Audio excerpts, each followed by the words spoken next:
Welcome to Phoenix Trading. So here we are again seeing the Nifty weekly outlook now. And as you can see, यहाँ पे Nifty ने एक bearish kicker candle बनाई थी। मेरे जो किकर कैंडल का वीडियो था वो आपको देखना पड़ेगा उसके लिए। एंड काफ़ी बेरिश साइन थे ये, because Nifty has gap down 2 days from its previous जहाँ पे एक सेटअप बना था, बुलिश सेटअप बना था, ब्रेकआउट भी दिया था निफ्टी ने। उसके बाद का गैप डाउन होना इज काफ़ी bearish sign. And again Friday का सेशन में और एक गैप डाउन खुला एंड जिसका कोई फॉलो थ्रू नहीं था, and it is a quite clear bearish control candle जहाँ पे बियर्स ने काफी अच्छा कंट्रोल लिया है। तो ये जो सेटअप है ये बेरिश है, डेफिनेटली बेरिश है। एंड मंडे को भी मुझे लग रहा है, let's check the SGX Nifty now, which is more 153 points down. I guess इसके नीचे ही ओपन होगा 24,700 के आसपास। तो ये काफ़ी क्विक क्विक डाउन साइड होगी। और यहाँ पे भी मार्केट के मतलब मार्केट भी इवॉल्व हो रहा है as people are evolving in trading. कोई चांस नहीं देता जब करेक्शन आता है। यहाँ पे भी आप देखोगे ये कीकर कैंडल बनी थी, बेरिश कीकर कैंडल। उसके बाद अगर यहाँ पे आप क्लोजिंग पे नहीं निकलते तो बहुत ज़्यादा एक सेकेंड डे गैप डाउन खुला, उसका भी एक फॉलो थ्रू आया। अब यहाँ पे जिन्होंने बेचा उनको वो शायद पता नहीं होगा कि 50 डे मूविंग एवरेज यहाँ पे सपोर्ट के लिए था। यहाँ से मार्केट ने एक शार्प रैली दी। और अगेन यहाँ से अगर लोग लॉन्ग करने जा रहे हैं तो उनको एक फिर से ट्रैप करवा दिया गया है। सो this is a very choppy market. यहाँ से चार पांच एक नीचे सेलिंग हुई, फिर से मार्केट ने नया हाई बनाया, फिर से नीचे गया market, again market has made a new high. तो जो एक ट्रेडिंग कर रहे हैं यहाँ पे इंडेक्सेस में या फिर फ्यूचर एंड ऑप्शंस में, उनके लिए काफ़ी शायद दिक्कत होती होगी। आई डोंट नो कि बहुत सारे ट्विटर पे भी मैं स्क्रीनशॉट्स देखता हूँ कि they are trapping all the time. तो थोड़ा सा इसमें आपको कॉशियस रहना पड़ेगा। शॉर्ट टर्म मूव आप ऐसे कैप्चर नहीं कर सकते। Market can go any side within a no time. और गैप डाउन्स और गैप अप्स जो होते हैं आपको, आप उसको कंट्रोल नहीं कर सकते उस चीज़ को। ये आपके आप ज़्यादा से ज़्यादा हेज कर सकते हो positions. And for swing trading, yes, swing trades काफ़ी अच्छे थे पिछले कुछ दिनों में। बट मैंने मेरे भी क्लाइंट्स को बोल दिया था कि अब थोड़ी सी आपको पोजीशंस लाइट रखनी पड़ेगी, या फिर जो आपके स्विंग ट्रेड्स थे वो आपके बाइंग पॉइंट्स पे आपको लेके आने पड़ेंगे, उसके stop losses. Let's not get waste more time now, quickly see the other indices also. And first इसके सपोर्ट्स देख लेते हैं। मुझे लग रहा है कि 200 दिन 250 डे मूविंग एवरेज अभी इनिशियल स्टॉप लॉस का काम करेगा 24,500 से के 24,200 तक। अगर वो भी सस्टेन नहीं होता है, मार्केट यहाँ से बाउंस करके ये जो लेवल्स थी, यहाँ पे अगर मार्केट 24,800 का रेजिस्टेंस फेस करने लगता है, जो कि क्लोज था अपना फ्राइडे वाला। तो फ्राइडे वाला क्लोज बहुत इंपॉर्टेंट है, या लो भी आप कह सकते हैं।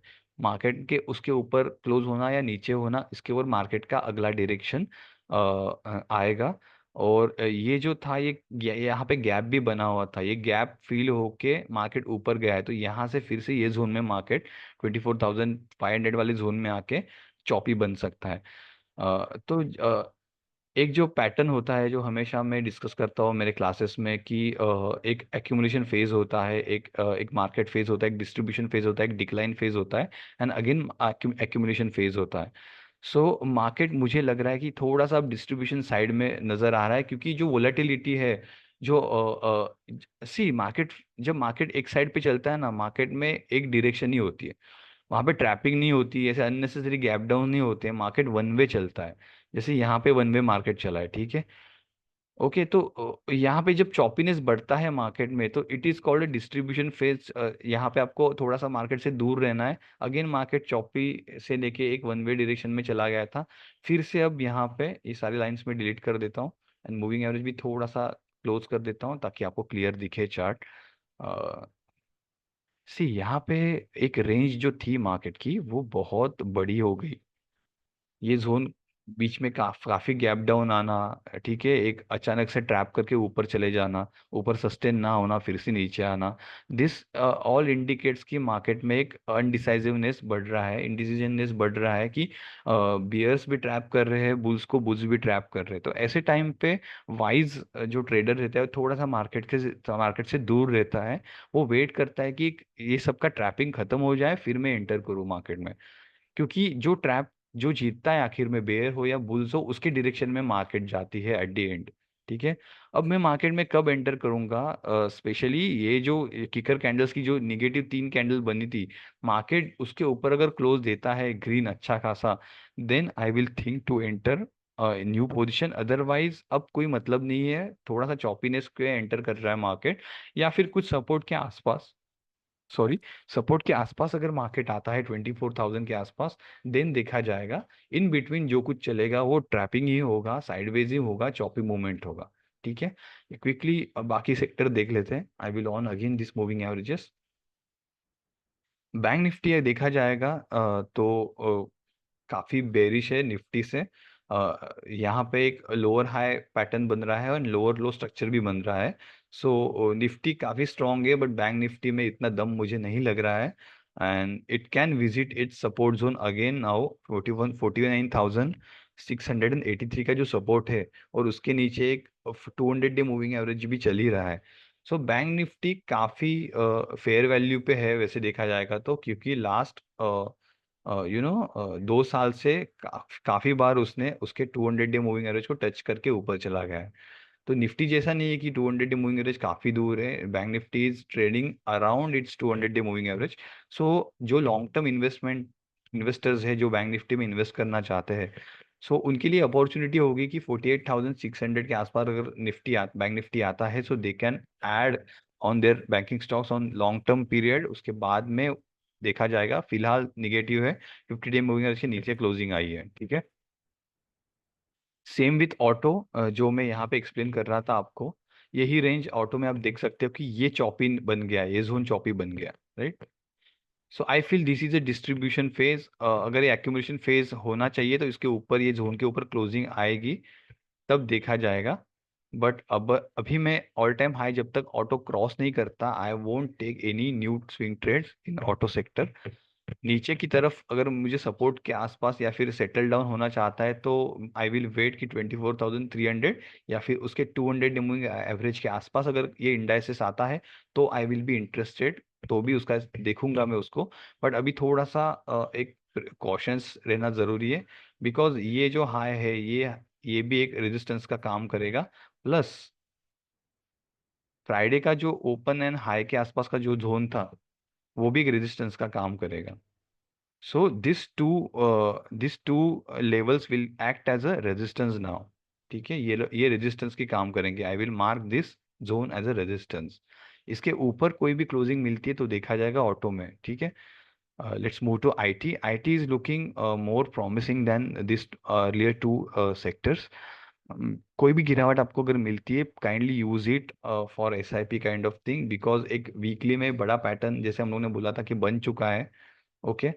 तो ये कप एंड हैंडल पैटर्न बना था, तो अगर 41,000 में या कोई भी गिरावट आईटी में आती है, तो उसके लिए हम यूज कर सकते हैं बाइंग के लिए, जब तक ये जो लो है, I will mark this low as stop loss. ये स्टॉप लॉस लेके मैं काम करूंगा अब, क्योंकि इसके नीचे जाएगा तो फिर से चॉपी मूवमेंट होगी, फिर से कंसोलिडेशन होगा, फिर से साइडवेज होगा। तो not ideal for swing trades, right. तो स्विंग ट्रेडिंग के लिए मैं थोड़ा सा वेट करूंगा, आईटी में भी थोड़ी सी गिरावट मिले, या फिर ऑल टाइम जो उसका हाई था वो क्रॉस हो जाए। दो ही कंडीशन होगी अब।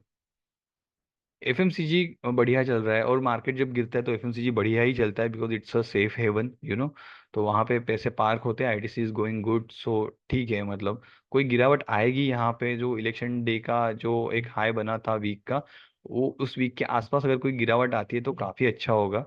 सो this is also wait and watch now. PSU Bank is taking support now to its long term 30-day moving 50-day moving average। ये वीकली था, I will convert it into 2 day chart, right. So यहाँ पे जो election दिन का जो लो था, PSU banks घूम फिर के अब यहाँ पे ही आ गई है। एंड मुझे लग रहा है कि ये पूरा डिस्ट्रीब्यूशन चल रहा था, बिकॉज जो बीजेपी की गवर्नमेंट थी वो काफ़ी मतलब एडजस्टमेंट करके बनी थी, क्लियरली मेजोरिटी विन नहीं था, तो मार्केट ने ठीक है उसके बाद थोड़ा सा सस्टेन भी किया। बट जैसे अभी उसके दिन चल रहे हैं, तो मुझे लग रहा है कि मार्केट फिर से नीचे आ सकता है, राइट। कि डिस्ट्रीब्यूशन जो हुआ है उतने सारे दिन में PSU बैंक्स में, ये जो रेंज बहुत बड़ी बनी थी, तो ये डिस्ट्रीब्यूशन था। और अगर 200 डे मूविंग टूटता है, तो थोड़ा सा और नीचे की तरफ मार्केट के रुझान हो सकते हैं। But this is a ideal time for long term. जो इन्वेस्टर्स है उनके लिए फेयर वैल्यू है पीएसयू बैंक में। दो it's not a good time for swing traders और इंट्राडे, बिकॉज बहुत चॉपी मूवमेंट्स हो रही है। But for long term investor this is really ideal time. और ये जो एक रेंज बन रही है अब यहाँ से लेके 6580 से लेके 6000 तक, ये जो रेंज होगी आपके लिए काफ़ी अच्छी होगी यहाँ पे एक लॉन्ग टर्म एसआईपी मोड में जाने के लिए। तो कोई एग्रेसिव अब बाइंग नहीं करनी है, इस whether it's a swing trader और इन्वेस्टर। आपको थोड़ी थोड़ी कैश ही डिप्लॉय करनी है और जितना हो सके मार्केट से अब थोड़ा सा दूर ही रहना है ट्रेडिंग के लिए, एग्रेसिव ट्रेडिंग के लिए। स्मॉल कैप की पार्टी बहुत जोर से चल रही थी, बहुत ज़्यादा जोर से चल रही है और अभी भी चल रही है। बट ये जो अब यहाँ पे रेंज बड़ी हो चुकी है, again I feel it's a time for थोड़ा सा आपको एक कॉशियसली रहना पड़ेगा आने वाले कुछ टाइम में, कुछ महीनों में। शायद मार्केट कंसोलिडेट करे। नो डाउट स्ट्रक्चर अच्छा है, अब तक स्ट्रक्चर तो खराब नहीं हुआ है। बट जो टॉप पे जो बाय कर रहे थे, अंधी बाइंग जो चल रही थी, वो थोड़ा सा आपको रोकना पड़ेगा कि हर ब्रेकआउट को बाय करो, हर ब्रेकआउट को बाय करो। ये जो चल रहा था, मोमेंटम ट्रेडिंग के काफी वीडियोस घूम रहे थे, ये थोड़े से मुझे लग रहा है कि थोड़ा सा आपको stop loss in that case tight रखना पड़ता है। बिकॉज मार्केट जब गिरती है तो आपके अगेंस्ट ट्रेड बहुत एक दो दिन में ही चला जा सकता है, तो आपको निकलना पड़ेगा विदाउट गेटिंग इमोशनल। आपको बहुत स्ट्रिक्टली उसके में ट्रेड आपको काटने पड़ेंगे, ठीक है। स्मॉल कैप में देख लिया हम लोग ने, मेटल सेक्टर में निगेटिवनेस दिख ही रहा था। और अपना टारगेट आने के बाद उसके बाद कभी निफ्ट मेटल का इंडेक्स ऊपर गया ही नहीं, एग्जैक्टली अपने टारगेट को छू के वहां पे डिस्ट्रीब्यूशन हुआ। और अब नीचे की तरफ 200 दिन का जो मूविंग एवरेज है, मैं यहाँ पे एक जोन रख देता हूँ, यहाँ पे अब उसका नया सपोर्ट बनेगा। पुराने सपोर्ट डिलीट कर देता हूँ। तो थोड़ा सा इसमें भी गिरावट अपने देखने मिलेगी, तो वेट कीजिएगा मेटल में भी। फार्मा इंडेक्स काफ़ी अच्छा, काफ़ी स्ट्रांग है, बट वो काफ़ी एक्सपेंसिव भी हो गया है अब, because it's very above its 50 day moving average. काफ़ी वन, मैंने जैसे पहले बोला था कि ट्रेंडिंग हो मार्केट तो आपको दिख जाता है कि ट्रेंडिंग है, ठीक है। रेंज अब तक बढ़ी नहीं है, अभी भी ट्रेंडिंग ही है, थोड़ा मोटा करेक्शन आएगा, but it's above its six six sorry 50 day moving average से 6% ये ऊपर है। एंड 200 डे मूविंग एवरेज से काफ़ी 20% इंडेक्स का ऊपर होना, it's not a good sign. तो थोड़ा सा फॉर फार्मा में भी आपको थोड़ा सा एक बैक स्टेप लेनी पड़ेगी। Again this is a very negative candle in mid cap. Mid cap को भी मुझे लग रहा है कि एक डबल काइंड ऑफ टॉप बन चुका है यहाँ पे। जब तक ये टॉप अभी फिर से क्रॉस नहीं होता, या फिर मिड कैप थोड़े सपोर्ट के जोन में नहीं होता, इन बिटवीन कोई ट्रेड नहीं होगा। तो मिड कैप से भी थोड़ा बच के रहना। और इसमें जो ट्रेड सेलिंग आती है वो काफ़ी फास्ट, काफ़ी तेज़ी से आती है, तो आपके स्टॉप लॉसेस आपको काफ़ी स्ट्रांग रखने पड़ेंगे। मल्टीपल लेवल्स में आपको स्टॉप लॉस रखने पड़ेंगे। अगर एक स्टॉप लॉस स्कीप भी होता है तो आपको दूसरा स्टॉप लॉस आपको रेडी रखना पड़ेगा, या फिर आपको थोड़ा सा एक अटेंटिव रहना पड़ेगा। हो, तो ये सारे हो गए सेक्टर्स जो प्राइमरी सेक्टर्स हमने डिसाइड किए। तो अगर कंक्लूजन करता हूँ मैं इस सारे वीडियो का, तो आपको आने वाला कुछ टाइम स्विंग ट्रेडिंग से थोड़ा दूर रहना पड़ेगा, क्योंकि सपोर्ट तक कोई लेवल तक मार्केट जब तक नहीं पहुंचता है, इन बिटवीन आपको एंट्री नहीं लेनी है।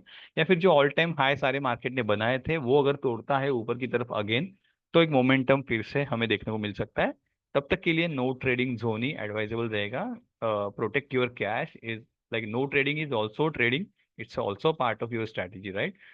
तो यस, इतना ही था। मीनवाइल अगर आपको कुछ लर्निंग मिलता है तो आप लर्निंग करो, अगर आपको कुछ हेल्प चाहिए तो definitely you can approach me. नई बैच चालू हो रही है सितंबर की फ्रॉम 15, ठीक है। तो thank you for watching and have a nice week ahead.